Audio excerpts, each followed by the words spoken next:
Good morning. In today's lesson, we will discuss about subject and predicate. So what are subject and predicate? So when we say subject, it is the doer of the action, the one being talked about in the sentence. So usually subject can be found in the beginning of the sentence, and subjects are commonly a noun or a pronoun.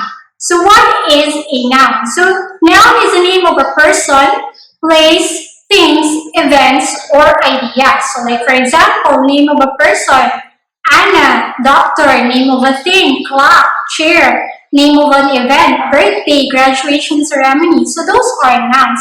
How about pronouns? So pronouns are words used to replace nouns. For example, he, she, it, they, we. So those are pronouns. Now a subject has two kinds. We have the simple subject and complete subject.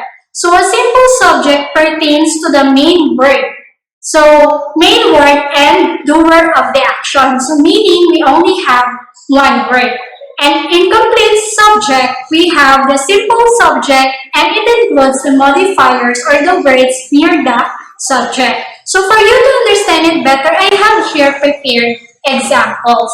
So example number 1, the man with a blue necktie approaches the old woman. So as you can see here, what is our subject? So to help you find the subject, let me ask you a question. Who approaches the old woman? Okay, so it is the man. So the word man is our simple subject because he is the one who's doing the action. How about if you're going to find our complete subject? Okay, so our complete subject is the man with the blue necktie. So as you can see, we included other words near our simple subject. So if you're going to ask, who approaches the old woman? The answer is the man with a blue necktie. Next example, the big green frog jumped across the flood. So what is our simple subject? Who jumped across the log? Okay, so it is the frog. So the frog is our simple subject. How about our complete subject? Very good. So our complete subject is the big green frog. So we included all the words that is near to the simple subject.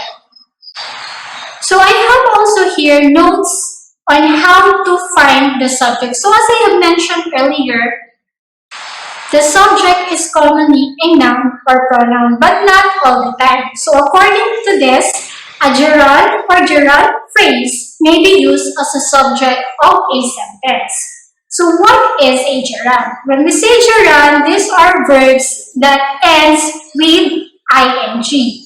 So for example, cook plus ing is cooking. Walk plus ing is walking. So that is an example of a gerund. How about the gerund phrase? So a gerund phrase is consists of a gerund and other words near the gerund. So for you to understand it better, I have here some examples. So number 1, reading is my hobby. So our gerund here is the word. Okay, our gerund is the word reading because it is a verb that ends with ing. So according to the rule, a gerund can also be the subject of a sentence. Next, we have writing love letters fills his heart with joy. Now observe the underlined words. Is it a gerund or gerund phrase? Okay, so that is a gerund phrase because we have the gerund writing and the other words that is near to the gerund. So writing love letters is a gerund phrase and our subject.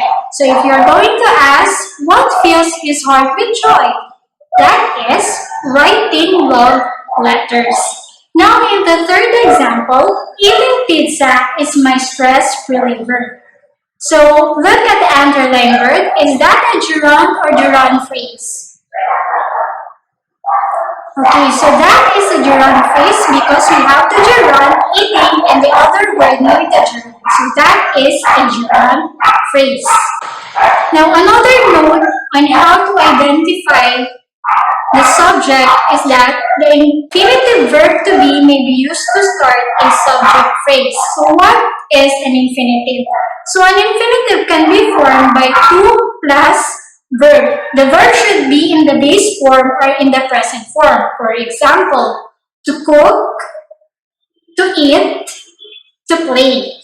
So we have here examples. So number 1, to see is to believe. So what is our subject? Okay, so our subject is to see because this is an infinitive verb. Next sentence, to play basketball is his favorite hobby. So what is our subject here? Okay, very good. To play basketball is our subject because it is an infinitive verb. So if you're going to ask, what is his favorite hobby? So that is to play basketball. Next. So another tip on how to identify a subject is that the conjunctions in or may be used to express a compound subject.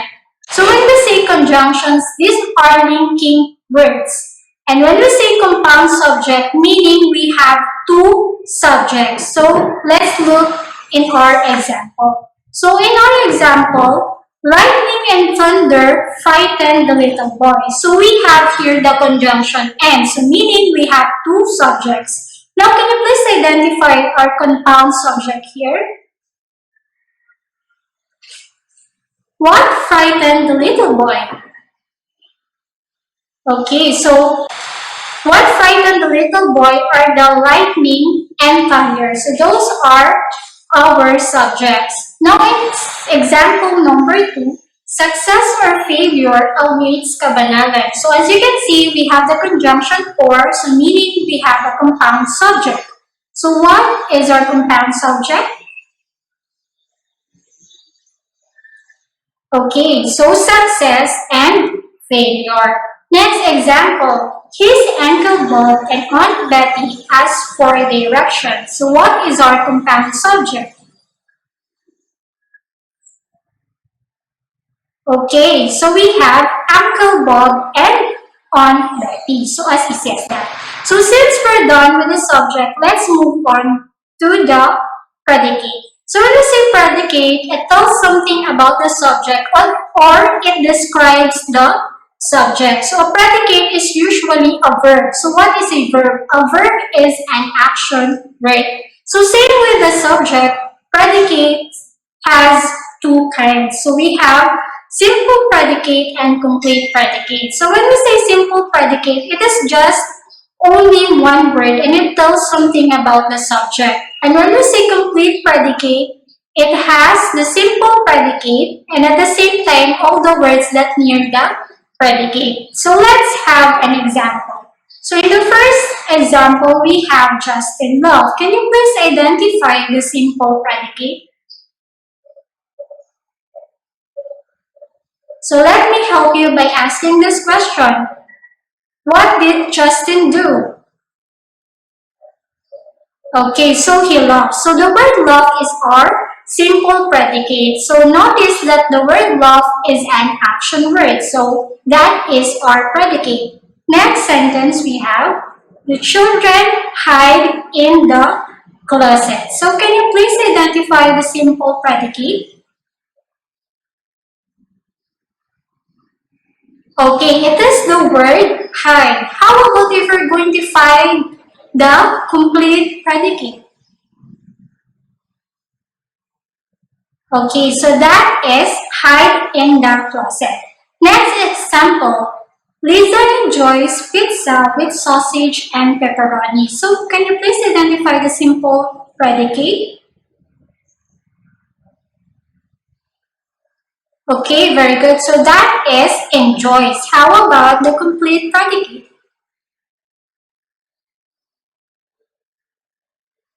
Okay, so that is enjoys pizza with sausage and pepperoni. Now the last sentence, the tiny kitten lived on the top of the huge dog. So what is our simple predicate? Okay, the word live because it is a verb. How about the complete predicate? Okay, so our complete predicate is live on the top of the huge dog. So another thing that will help you identify predicates is this one. The conjunctions and or but may be used to express a compound predicate. But what is a compound predicate?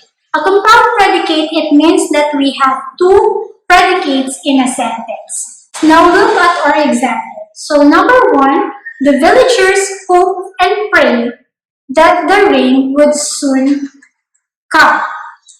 So where is our compound predicate since we have the conjunctions and? Try to look for the verb in the sentence. Okay, so our compound predicate are the hope and paid. Next sentence, he tried but failed just the same. So we have the conjunction but, so meaning we have compound predicate. So what is that? Okay, we have the verbs tried and failed. So those are our compound predicate. Next sentence, the dragon may appear again or never come back anymore. So what is our compound predicate since we have the conjunction or? Okay, we have the compound predicate appear and come back. Okay, so I hope you've learned something about today. Keep learning and keep reading.